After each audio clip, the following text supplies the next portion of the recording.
Hello everyone, দেখতে পাচ্ছেন আমি কিন্তু এখন একটা ফসলের জমিতে আছি এবং এখানে দেখতে পাচ্ছেন প্রচুর পরিমাণে সিম গাছ লাগিয়েছে এবং এখানে দেখেন ঢেঁড়স হয়েছে গাছের মতো, কত সুন্দর।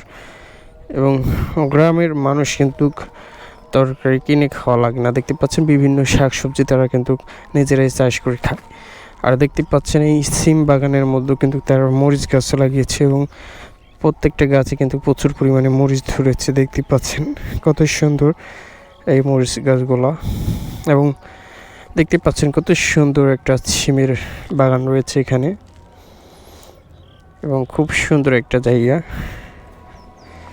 দেখেন কত সুন্দর মরিচ গাছগুলা এবং প্রত্যেকটা মরিচ গাছে কিন্তু মরিচ রয়েছে, দেখতে পাচ্ছেন এই যে কত সুন্দর মরিচগুলা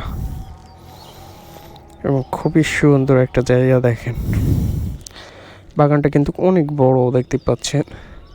তো এটা উঁচু জমি, যার কারণে এখানে কিন্তু এই ফসলগুলো উৎপাদন করা হয়। খুবই সুন্দর একটা জায়গা এবং সিম বাগানটা আমার কাছে খুবই ভালো লাগে, দেখতে পাচ্ছেন। এবং আমি যদি ভিতরে প্রবেশ করি, দেখেন এই গাছটায় প্রচুর পরিমাণে কিন্তু ঝাল রয়েছে। কাঁচামরিচ গাছ কিন্তু লাগিয়েছে তারা এবং এখানকার সৌন্দর্যটা দেখেন।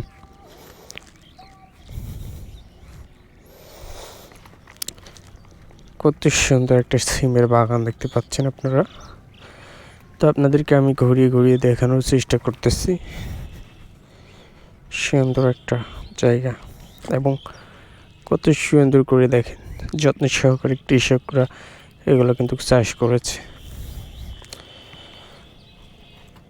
তো সবাই ভালো থাকবেন, সুস্থ থাকবেন। আজকে ভিডিওটি এ পর্যন্ত। আল্লাহ হাফেজ।